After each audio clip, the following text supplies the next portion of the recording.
وعلى آل سيدنا مولانا محمد। সম্মানিত হাজিরিন, সম্মানিত এলাকাবাসী, আল্লাহ পাক রব্বুল আলামিন আপনারে আমারে এমন এক মহফিল আইবার কইবার তৌফিক দান করছেন।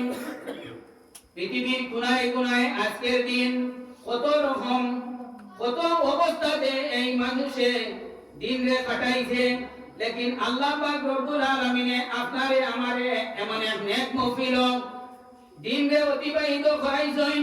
কারণ আমার নবী মুহাম্মদুর রাসূলুল্লাহ সাল্লাল্লাহু আলাইহি ওয়াসাল্লামের জমিন আল্লাহ এই সময় পাঠাইছেন। আমার নবীয়ে সাহাবী হলিয়া এই রকম নেক মহফিলে বসলাম, সাহাবী গুলো এই রকম আমার নবীর লইয়া মহফিল করছেন। আল্লাহ পাক রব্বুল আলামিন তখনও জানাই দিছেন কিয়ামত তক পৃথিবীর কোনায় কোনায় এই রকম নেক মহফিল চলব। ও আমার নবীর নারী তাকি ধর্মেও লাগলো এই মহফিল থাকবা। কিতাল লাগি আজকের দিন দেখুন বাইরে রাস্তাঘাটে কত মানুষ কত ওখানে দিন রে যাবাইতরা রাত্রি রে যাবাইতরা মোবাইলের মধ্যে গেম খেলাইয়া রাত্রি রে অতিবাহিত হতরা। কিবা তো আগে দেখতাম শুনতাম ছেলেরা গেম খেলাইতে, এখন ঘরে ঘরে কি দেখা যায় মেয়েরাও এই মোবাইলের মধ্যে গেম খেলাইয়া অতিবাহিত হতরা, সময় নষ্ট হতরা। জানা রাখবা কুল্লু নাফসিন যায়িকাতুল মউত, জন্ম হওয়ার পরেও আমরা দিনের মধ্যে কেন নিতে রাখা দরকার। আইলো খাইলো ফুরুক দোষুক এই দুনিয়া আমরা একদিন ছাড়িয়া যাওয়া লাগবো, ঠিক কিনা না হই যায়। যেই সময় মানুষের জানি নেইব এই নবীর ছাড়িয়া আমরা যাওয়া লাগবো, তখন হে বিদা করব। আল্লাহ পাক রব্বুল আলামিন রে কি রকম সন্তুষ্ট আর রাজি করতো ওখানোর মধ্যে হে সব সময় খেয়াল করব।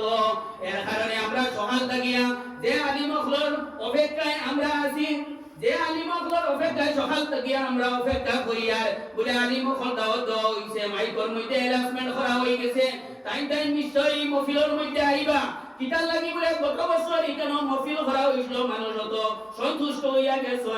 যারা দাওয়াত দেওয়া হইছিল এরাও এই মহফিল আনছই তো সিন্নিছই, মানুষ তো খুশি হইয়া গেছে। এর কারণে আজকে বিবার মানুষ এখানে জিগাইছেন অ্যানাউন্সমেন্টের লগে লগে বলে নিশ্চয়ই এই মহফিলের মধ্যে আলিমখল যেগুলোর নাম জানানি হয়ে গেছে এগুলো আইবা। তে আপনারা যেগুলো সকাল থাকি লইয়া এখন পর্যন্ত এগুলোর অপেক্ষায় আপনারা সামনে আপনারা দেখিলেই ছয়, এবং কিছুক্ষণের মধ্যে আপনারা যে অতিথির লাগে আপনারা অপেক্ষা করা, তাই না কিছুক্ষণের মধ্যে আপনারা তো মহফিল তশরিফ লইয়া আইবা। আমরাও মহফিল মাইক ধরার কিছু আগে আমরা জানছি আধা ঘন্টার ভিতরে তাইনি মহফিলের মধ্যে ফখরুল ইসলাম সাহেব তশরিফ লইয়া আইবা। এর কারণে যে গরুর টাকা পয়সা দিয়া আজকের এই নেক মহফিলে করছই, আপনারা মহফিল বেতর হইতো নাই। আল্লাহ পাক রব্বুল আলামিন জানাইছেন কোন মানুষে ভালো ইরাদা করলো যতক্ষণ পর্যন্ত আল্লাহ পাক রব্বুল আলামিন তার ইরাদারে এই জমিনের উপরে বদলা দিবা না, ততক্ষণ পর্যন্ত আল্লাহ কইছেন জমিন থেকে জানে উঠাইতা নাই। এর কারণে আপনারা নিয়ত খালিস আল্লাহর কাছে কবুল। সকাল থেকে মহফিল অত সুন্দর হইয়া যায়, এখনো আপনারা সবাই আইছেন। আমি অনুরোধ করব বাইরে যে গুরু আছেন ইগুরু ওই মহফিলের মধ্যে তশরিফ লইয়া উঠবা। আই না সবার মাটো আল্লাহ পাক রব্বুল আলামিন ইলা হইতে পারে আজকের নেক মহফিলের উসিলায় তুমি তাই জন্য লাভ করে লইতে পারো। আমি এখন বয়ান করার সময় নাই, আমি আপনারা গরুর মানুষ অতিথি ওখান যে গরুর অপেক্ষায় আছেন আপনারা তাই আপনারা সামনে তাই বয়ান রাখবা। আর বিশেষ থেকে আপনারা আগে দিয়ে উঠবান মানুষ যে গুরু আইবা গুরুর টাকা দিবা। ওয়া আখিরি দাওয়ানা আলহামদুলিল্লাহি রাব্বিল আলামিন। আসসালামু আলাইকুম।